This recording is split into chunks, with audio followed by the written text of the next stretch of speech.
Unnao rape case में सजा याफ्ता कुलदीप सिंह सेंगर की जो आजीवन कारावास यानी उम्र कैद की सजा दिल्ली हाई कोर्ट ने जो निलंबित कर दी थी, उस मामले पर सुप्रीम कोर्ट में सुनवाई हुई। सुप्रीम कोर्ट में दिल्ली हाई कोर्ट के फैसले के खिलाफ सीबीआई की याचिका पर फैसला आया और सुप्रीम कोर्ट ने हाई कोर्ट के फैसले को स्टे लगा दिया। इसका मतलब ये हुआ कि अब कुलदीप सेंगर जेल में ही रहेंगे। उन्नाव रेप केस में सजा याफ्ता पूर्व जो विधायक बीजेपी के विधायक कुलदीप सेंगर को जो राहत दिल्ली हाई कोर्ट ने दी थी, लेकिन सुप्रीम कोर्ट ने दिल्ली हाई कोर्ट के ऑर्डर पर स्टे लगा दिया है। तो सीबीआई ने ऐसा कौन सा तर्क दिया, साथ में जो पीड़िता की वकील है उनका क्या कुछ कहना है। दिल्ली हाई कोर्ट के फैसले को सीबीआई ने सुप्रीम कोर्ट में जो चुनौती दी थी उसमें एक एसएलपी दायर किया गया था। तो ये एसएलपी क्या होता है, ये सब विस्तार से समझेंगे। उससे पहले आप पीड़िता के वकील ने जो कहा है वो बयान सुनिए। मैं विक्टिम के चाचा का एडवोकेट हूँ। तो अभी सीबीआई के थ्रू जो हाईकोर्ट से रिलीफ मिली थी एक्यूज्ड को, तो उसमें अभी आज सुप्रीम कोर्ट को मैं धन्यवाद देना चाहूँगा। पीड़िता धन्यवाद देना चाहती है। पूरे देश की संवेदना सुनी सुप्रीम कोर्ट और अभी उस ऑर्डर पे स्टे लग गया है और सुप्रीम कोर्ट सख्त आवाज में ये मतलब आदेश दे दिया है निचली कोर्टों में कि अभी किसी भी मामले में उस अपराधी को जेल से बाहर नहीं निकाला जाएगा। और जो ये ऑर्डर है उस पर स्टे है। अपोजिशन को उसमें काउंटर एफिडेविट फाइल करने का टाइम मिला है और तब तक के लिए उसको किसी भी मामले में छोड़ा नहीं जाएगा, बाहर नहीं निकाला जाएगा। ये सुप्रीम कोर्ट का आदेश है और स्टे है हाईकोर्ट का ऑर्डर। संतुष्ट हैं इससे फैसले से? अभी तक के लिए जो इंटरिम प्रोटेक्शन में राहत मिला है उसके लिए हम लोग संतुष्ट हैं। आगे भी सुप्रीम कोर्ट से पूरी न्याय की उम्मीद है। न्यायपालिका पे भरोसा है पीड़ित परिवार को और पूरे पीड़िता को। मैं एडवोकेट हेमंत कुमार मौर्य। और एक एडिशनल मैं कह रहा हूँ कि उस परिवार को अभी भी थ्रेट मिल रहे हैं। उसके जो चाचा हैं 9 साल से जेल से बाहर नहीं निकल पाए हैं, फर्जी केसेज में उनको फंसा के रखा गया है। उसके प्रॉपर्टी को हड़पने की कोशिश की जा रही है। दूसरी बात, आज सुबह में मेरी फ़ोन आई उसके रिलेटिव का, जिसका मैं नाम डिस्क्लोज नहीं करना चाहूँगा। उसका माइनर बच्चा है, उसके स्कूल का जो एडमिशन है उसमें जो 9th क्लास जो बोर्ड में रजिस्ट्रेशन होता है वहाँ पर उन्होंने स्कूल वाले रजिस्ट्रेशन नहीं करने दे रहे हैं। अलग अलग उनके जो अपराधी है उसके एसोसिएट्स द्वारा इस परिवार को अलग अलग एंगल से परेशान करने की अभी भी कोशिश की जा रही है और बाहर निकलना खतरा। कौन दे रहा है? ये अपराधी के एसोसिएट्स हैं जिनका नाम मतलब तो नहीं, लेकिन वो अलग अलग तरीके से नहीं। सुप्रीम कोर्ट में लिस्टिंग हुई थी, सीबीआई ने फाइल किया था, उसके जो हाई कोर्ट में रिलीफ लेता है। बिल्कुल बिल्कुल, ये चीज तो मेंशन है कि ये सेपरेट चीज है। उसके लिए हम जो लीगल प्रोसीजर है वो हम आगे देखेंगे। Expecting this, I think it's a good sign. और मुझे लग रहा है कि अभी they have verbally announced it and they will be legally announcing it, whatever it is. But however, it's a good sign. What we were hoping we are getting. Is it very positive? It is a positive sign that they are saying verbally. At least in verbal discussion, it has come out that Supreme Court said they are inclined to give justice, inclined to stay the order, bail order. I think that's the biggest news as of now, and I think we are seeking it now legally there, on papers. Let's see what it comes out to be. All right, ma'am. Thank you. CBI ने supreme court से सेंगर की सजा बरकरार रखने की appeal की थी, जिसमें एसएलपी में उन्होंने तर्क दिया था कि ये एक गंभीर मामला है और इस पर बेल नहीं देना चाहिए था। कुलदीप सेंगर को सजा सस्पेंड करने के दिल्ली हाई कोर्ट के आदेश पर सुप्रीम कोर्ट ने स्टे लगा दिया। सुप्रीम कोर्ट ने ये भी कहा है जो कुलदीप सेंगर के तरफ से वकील हैं उन्हें कि आपके पास भी टाइम है और कुछ वक्त दिया जाता है, आप अपना तर्क भी कोर्ट में दीजिए। सेंगर अभी जेल से बाहर नहीं निकल सकता है, वो जेल में ही रहेंगे। अब सवाल है कि सीबीआई ने जो एसएलपी दायर किया, इसे स्पेशल लीव पिटिशन कहा जाता है। तो ये स्पेशल लीव पिटिशन क्या होता है? एसएलपी। अगर एसएलपी की बात करें तो यह एक ऐसी याचिका है जिसके माध्यम से किसी भी अदालत या फिर ट्रिब्यूनल, जिसे सैन्य ट्रिब्यूनल को छोड़कर अगर देखा जाए तो सैन्य ट्रिब्यूनल को छोड़ दें तो किसी भी ट्रिब्यूनल के फैसले या फिर आदेश या फिर डिग्री के खिलाफ सुप्रीम कोर्ट से विशेष अनुमति मांगी जाती है। और यही सीबीआई ने सुप्रीम कोर्ट से विशेष अनुमति की बात कही।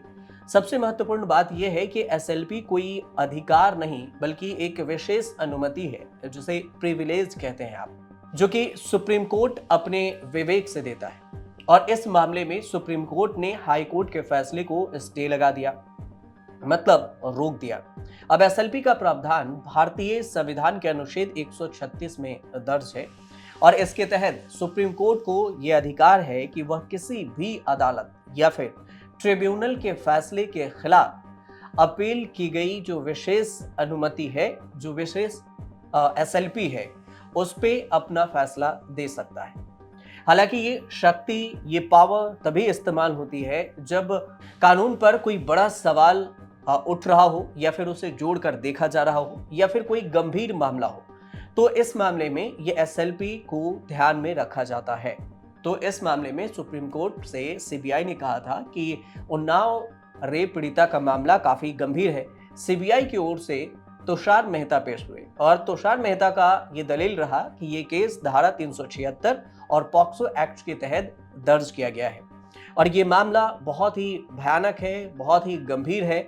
तो तुषार मेहता ने जो दलील दी उसमें इस बात को लेकर भी चिंता जताई गई कि यह आगे चलकर और भी मामलों में भी एक नजीर बनेगा और इस वजह से इस मामले को गंभीरता से लिया जाए। सीबीआई के वकील तुषार मेहता ने यह भी कहा कि सेंगर एक जनप्रतिनिधि भी था।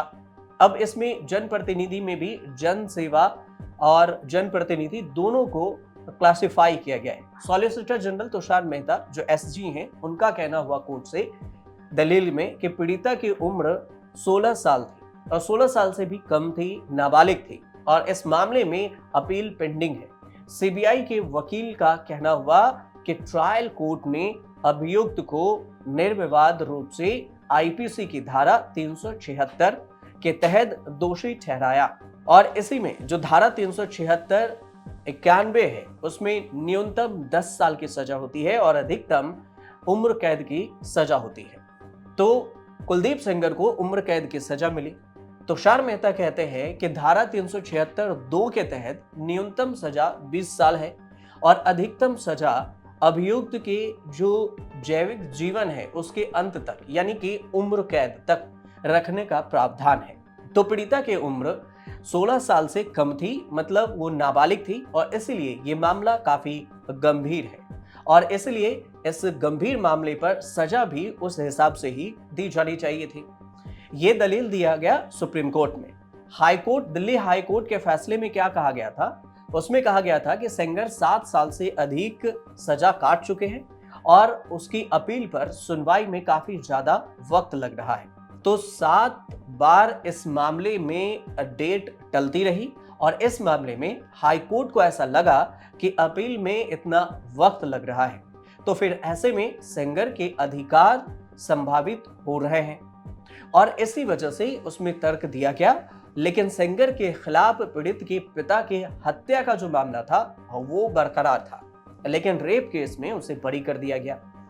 अब उसी के खिलाफ देखें तो 2 मामला दर्ज है। इस दोनों मामलों को समझिए। पीड़िता के पिता के भी हत्या का मामला था जिसमें 10 साल की सजा है और इधर रेप के सजा में जेल काट रहा था, उसमें उम्र कैद के सजा में 7 साल की सजा काटा और बाकी के बीच में हाई कोर्ट ने उसे बेल दे दिया था।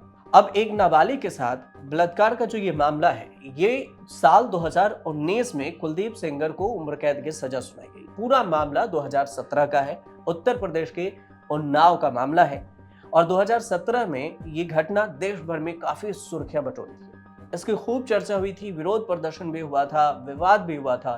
तब तक पता चला कि केस भी रजिस्टर्ड नहीं हो पा रहा था थाना में।